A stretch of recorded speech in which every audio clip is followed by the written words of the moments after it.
Alright, ladies and gentlemen, how you going? Corey from Log Cabin Chop Shop. Looking a little bit tired at the moment, but otherwise not bad. We have got the Cherokee on the horse. As you can see, it took her a bit to get up there. We put her up there here a couple of weeks back. We're going to have a bit of a run over at the moment and just sort of, we're going to go over her. I know one of these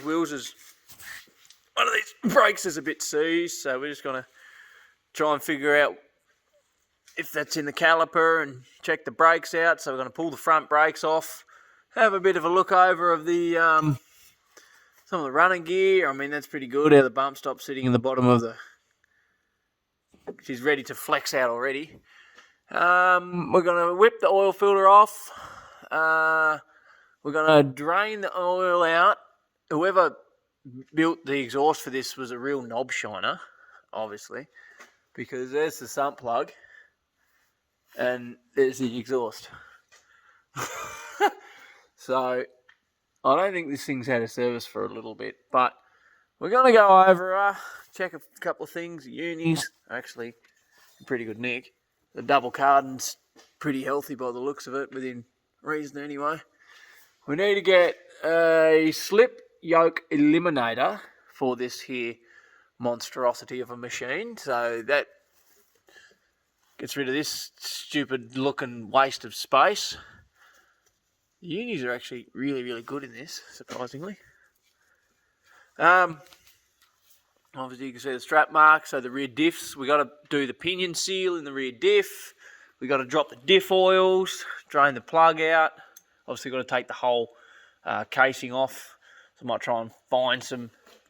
Oh, actually pretty solid, but we'll pull them off. We're going to paint them, obviously, because you just got to do that. The leaf springs are absolutely shot. Bushings are absolutely shot. We've got to remove this rear bumper off this here machine, just to get a bit of a suss, because there's a weird kink or a bend somewhere. And we got to find where it is. Because if you see on this side, the bumperette doesn't sit quite flat. So we're going to have to whip them off and give that a bit of a suss and figure out why that's bent.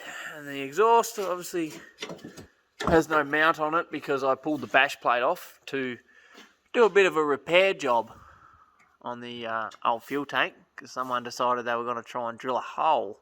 Oh, look at that. They've tried to drill a hole in the fuel tank. Shocky bolsters are absolutely knackered. We're going to remove the rear tyres and the rear drums. Have a look at the rear brakes and the handbrake. LSD's pretty tight in this thing, as you can see. Why it's turning... No, that makes sense. But yeah, got a couple of leaks. It's had a couple of bits and pieces done to it by the looks of it, with oil leaks here and there. But other than that, look, it's to be expected. Oh, hello, trans cooler line's leaking. That trans oil does not look very nice. But yeah, we're going to do the trans. I don't know if we'll do that tonight because I have no trans fluid. Why is the sump in... anyway, just cheap things. We're going to have to figure out, when we straight pipe this thing, we are going to sort that out. Because that's just ridiculous. Whether or not... Yeah, we'll figure it out. But anyway, so we've got a couple of... It's our short arms. We've got a long arm system coming for it. Well, not coming for it, but I will purchase a long arm cross member. So it gets rid of this cross member here. It's made by Iron Rock Off-Road. And we're going to have to run a front shaft in the rear with the slip yoke eliminator. And yeah, it'd be good. I don't even know where it starts, where it stops. Just there somewhere. I have to pull that out and give it a check anyway. Handbrake's doing its thing, but we got ABS on this girl. She's got all the good fancy things. There's a fuel there. Oh, that's where the fuel filter is. Change the fuel filter, and just yeah, she's right. The short arms have already run out of drop. Look at that.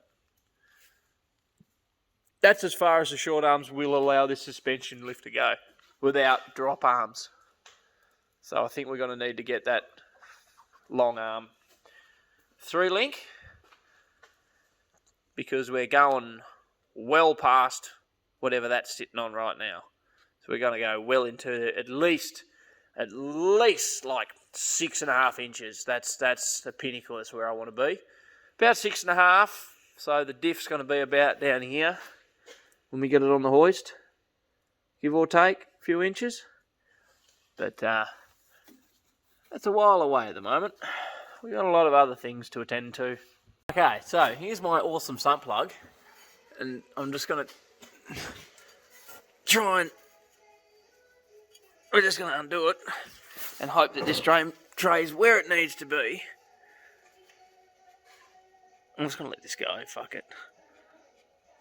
Oh man, that's the world's longest sump plug, eh? Longer than your penis. Well, yeah. Oh, it's got Slastic on it. That's a great start. Ready for the mess? Bring the thunder. Oh, that is thick. Oh.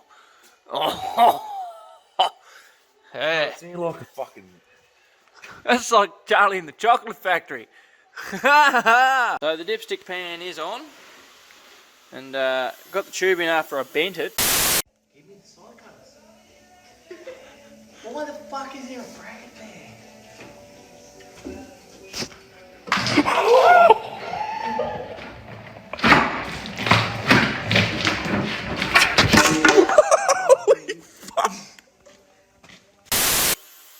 Terribly, so now we're just thumbing 1 litre at a time into the big girl, and we're going to put a little bit of engine oil in this big old demon. We're going to fire her up now that she's all serviced and hope and pray it actually starts, because this battery is not real healthy. But we'll give her a crack on the jumper leads, I think, and go from there, and then we might conquer the little Daihatsu again once I get this thing running. Alright, so I've just serviced the Jeep. Obviously you see me rip the transpan off it. It's ready to go. I turn the ignition on, hit the key, the fucking park brake light comes on. Right, okay, so we pull the handbrake on. Still won't start. Oh, you hear a solenoid clicking, but no starting. Can anyone tell me what the fuck? It's in park. Oh, man, this thing's got me fucked.